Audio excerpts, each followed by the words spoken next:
Assalamualaikum warahmatullahi wabarakatuh. Perkenalkan, nama saya Aldi Cahyanto. Di sini saya berperan sebagai moderator yang akan memimpin podcast kali ini. Podcast ini sendiri dibuat guna memenuhi tugas UAS mata kuliah Tafsir Sains dosen pengampu Bapak Farid Hasan. Di sini saya tidak sendiri, saya juga ditemani oleh rekan saya. Boleh perkenalkan diri, Mas? Ya, perkenalkan, nama saya Ani Umam. Ini saya berperan sebagai narasumber. Tema podcast kita kali ini adalah kejiwaan. Tapi kita tidak akan membahas kejiwaan secara detail. Kita hanya akan membahas salah satu fenomena kejiwaan yang banyak terjadi dalam diri manusia, yaitu fenomena kesurupan. Belum masuk ke pembahasan tentang kesurupan, mungkin bisa dijelaskan dulu, Mas, apa sih itu kejiwaan? Apa jiwa itu apa sih gitu? Oh iya, jadi jiwa itu bisa arti lain dari nafs. Nafs sendiri berasal dari bahasa Arab, yakni anfus atau nufus, yang bisa dikatakan sebagai tingkah laku atau dorongan seseorang yang menyebabkan seseorang itu melakukan perbuatan baik maupun buruk. Mas, terus nafs itu sendiri dijelaskan pada surat Asyam ayat 7-10, bahwasanya benar dikatakan bahwasanya jiwa itu tersendiri merupakan salah satu perbuatan yang terdapat pada manusia untuk melakukan tindakan itu. Jadi dapat disebutkan kata jiwa tersendiri itu merupakan suatu dorongan atau tindakan yang membuat manusia itu melakukan perbuatan baik maupun Itu yang mengontrol jiwa manusia gitu, yang mengarahkan manusia itu berbuat apa gitu ya, Mas? ya. Oke. Nah, tema kita kali ini kan fenomena yang ada dalam kejiwaan manusia itu ya, Mas ya. Iya. Itu kesurupan. Mungkin bisa dijelaskan, Mas, apa sih itu kesurupan gitu? Iya, Mas. Sebelum masuk ke kesurupan, jadi dalam jiwa manusia jadi kan ada di dalam Al-Quran juga disebutkan bahwasanya kata jiwa atau nafsu itu sendiri bisa diartikan sebagai dorongan syahwat. Jadi di sini ada dua, Mas, dorongan syahwat. Yang pertama ada nafs atau jiwa al-mutmainah, jadi sesuatu yang menyebabkan manusia untuk melakukan suatu perbuatan yang menuju ke arah kebaikan. Terus yang kedua ada nafs al-lawamah, yaitu suatu dorongan yang menjadikan manusia melakukan perbuatan atau tindakan ke arah Yang tidak baik. ya. Jadi untuk kesurupan itu sendiri di sini ada dua pandangan, Mas. Yang pertama ada pandangan menurut Islam dan juga menurut ilmu sains atau medis. Yang pertama menurut pandangan Islam atau Al-Quran, fenomena kesurupan ini merupakan sesuatu yang diakibatkan oleh gangguan-gangguan makhluk di sekitar atau Bangsa yang tidak terlihat itu ya. ya. Kan di dalam surat Al-Baqarah ayat 4 kan biasanya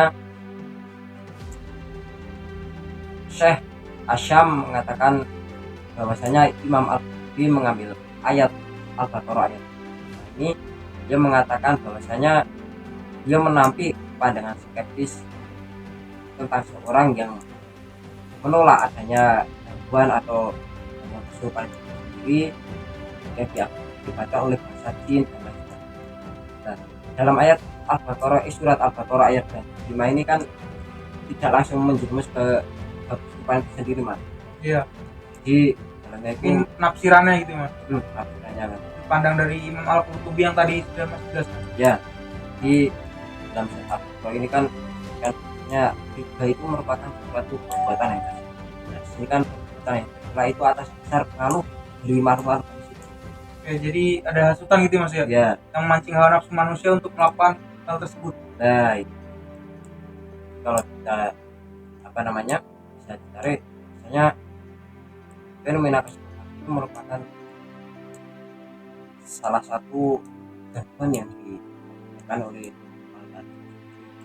Jadi Imam Al-Qurtubi menafsirkan ayat ini tuh sebagai ini ya, perumpamaan ya, Mas. Jadi Ya, kalau riba itu adalah hasutan untuk memenuhi hawa nafsu. Nah, yang diakibatkan oleh hasutan makhluk halus, kesurupan ini juga diakibatkan oleh hasutan makhluk halus itu sendiri, Mas. Nah, Oke.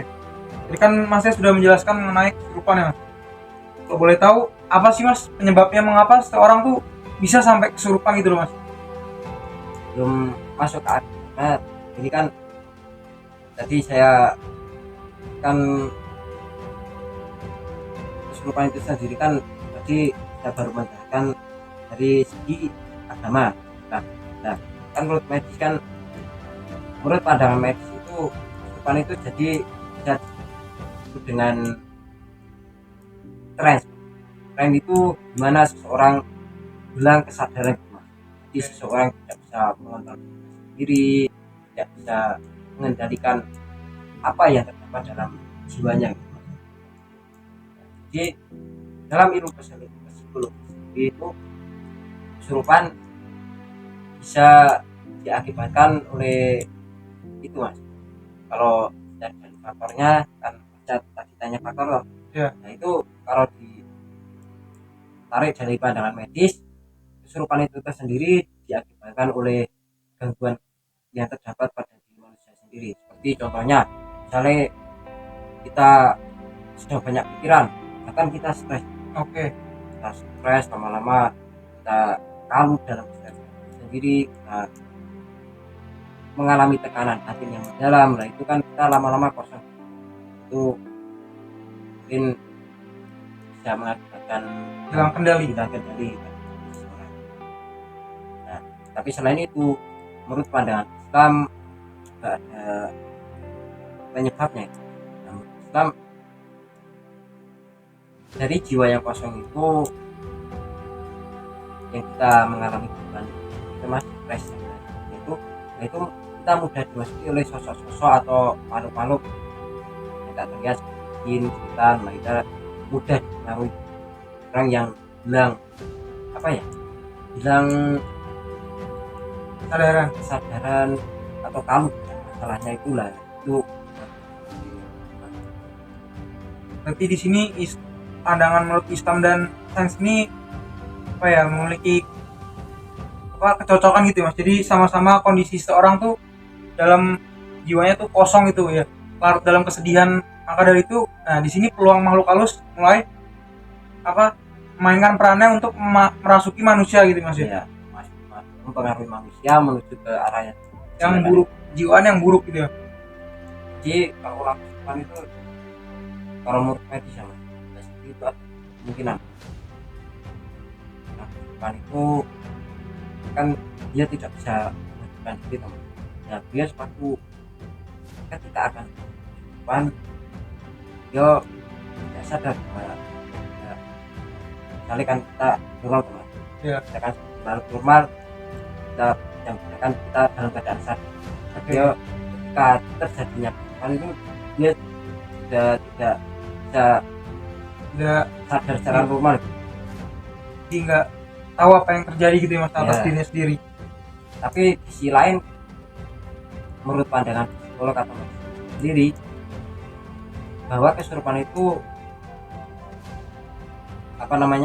menurut para ahli yang lain itu mengatakan bahwasanya kesurupan itu pada saat orang kesurupan itu ada kemungkinan dia tidak bisa mengendalikan atau tidak atau lingkungannya tapi menurut ahli yang lain ada yang mengatakan bahwasanya jika seseorang kesurupan dia dapat merasakan apa yang dirasakan atau mengenal diri sendiri, tapi dia tidak bisa mengendalikan diri sendiri. Baik, tadi kan Mas Anim sudah menjelaskan apa sih itu kesurupan, apa faktor-faktor yang menyebabkannya kesurupan itu sendiri. Nah, mungkin ini pertanyaan terakhir ya, Mas, untuk bisa dikasih itu nggak, Mas, cara-caranya untuk mengatasi atau menghindari supaya kita tuh tidak mengalami hal tersebut tuh, mengalami kesurupan. Jadi ada dua kemungkinan nih untuk mengatasi orang yang mengalami kesurupan. Yang pertama, cara mengatasi gangguan kesurupan menurut pandangan Islam ini. Nah, dalam Islam sendiri seperti pada umumnya seorang yang mengalami kan kadang seorang tersebut secara tidak langsung kan memasukkan sesuatu yang Iya. di jin atau setan. Nah, dalam Islam sendiri ada salah satu cara untuk mengatasi gangguan kesurupan tersebut, ini dengan cara ruqyah syariah. Ini beda ya mas sama seorang yang menggunakan jampi-jampi atau mantra kan itu Iya, ini Kalau- menggunakan ayat Al-Quran Mas. ya Cara Islam gitu. ya dengan cara syariah. Kalau misalnya kan umumnya pada masyarakat ini kalau dalam kebudayaan kan menggunakan Ya, mantra, dukun mantra. gitu. Ya bisa dibilang gitu, Mas. Nah ini ruqyah itu beda mas. Di ruqyah itu menggunakan ayat-ayat Al-Quran untuk mengobati kesurupan itu sendiri mas.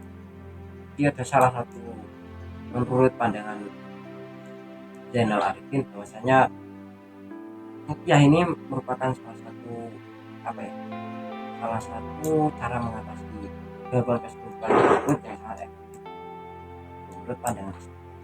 Adapun yang kedua menurut pandangan secara medis ini ya Mas. Iya. Jika kita tarik kan seseorang yang mengalami gangguan kesurupan itu kan disebabkan oleh gangguan psikologi atau mental Yang lagi down gitu ya. jiwa seseorang. Kalau stres, kalau kesedihan, mempunyai masalah yang banyak, kan dia kan semuanya tidak tenang gitu. Iya. Nah menurut cara pandangan secara medis, yaitu kita cara mengatasi gangguan kesurupan itu sendiri. Jadi seseorang yang mengalami gangguan tersebut bisa melatih diri untuk mengontrol diri gitu, Mas. Jadi kalau kata lain kan bagaimana sih kita cara mengolah jiwa, mengontrol kita agar tidak larut dalam Iya. masalah atau Mungkin itu terapi persoalan. terapi pribadi gitu ya Mas. Nah itu pertama yang harus kita lakukan ya. Itu pertama. Tapi kan seseorang keadaan jiwa atau badan seseorang kan beda-beda mas. Iya. Kadang ada yang Mentalnya hatinya- lemah, mentalnya kuat gitu ya. Nah itu ada yang lemah, ada yang kuat. Misalkan kita melihat persoalan bahwasanya seorang itu mempunyai mental yang lemah. Iya. Lalu dia sudah terlanjur kalau dalam kehidupannya itu salah satu solusi dari pandangan medis agar kita agar seseorang itu terhindar pandang mungkin bisa datang ke dokter atau Kalau ke psikolog. Nah pasti kan dokter atau psikolog itu kan memberikan saran atau masukan Iya. kan ketika seseorang mengalami depresi sangat berat itu. Nah kadang dokter memberikan resep obat supaya seseorang itu memiliki ketenangan. oh, Itu kan dari ketenangan itu tersebut kan ya seseorang yang tenang itu bisa mengontrol dirinya. ya bisa mengontrol dirinya. Jadi kalau kita ambil tarik di bahasa Inggris itu bahwasanya hubungan antara jiwa dan kehidupan ini memiliki hubungan yang sangat erat. Jika seseorang itu memiliki jiwa yang sehat atau seperti pembahasan tadi kan dikatakan ada nafs al-lawamah, Iya. jiwa yang tenang gitu loh. Iya. Jika seseorang memiliki jiwa yang tenang maka seseorang itu dapat mengontrol dirinya sendiri mas, sehingga dia tidak mengalami stres yang lebih atau kalut lebih atau konflik dengan diri yang lebih, sehingga dia tidak mudah masukan atau mengalami depresi yang amat berat yang dapat mengakibatkan kehidupan. Nah, beda lagi mas kalau seorang memiliki jiwa atau nafs alawamah Yang lemah. yang lemah itu kan itu nafs alawamah itu kan menjurus kepada perbuatan yang Buruk. buruk-buruk gitu mas. Ya, kesurupan ini masuk dalam Nah itu jadi jika seseorang kalut dalam masalah-masalah itu jadi kan seseorang akan mudah dalam dalam sisi medis sendiri kan di psikologi seseorang itu akan lemah. Ya. Nah, kalau sisi tersebut seseorang itu akan mudah dimasuki oleh makhluk-makhluk itu sendiri. Oke, mungkin cukup sekian ya Mas pembahasan kita kali ini. Ya. Terima kasih kepada Mas Ali Umam yang sudah menjelaskan. Kita akhiri podcast kali ini dengan wassalamualaikum warahmatullahi wabarakatuh. Habis makan program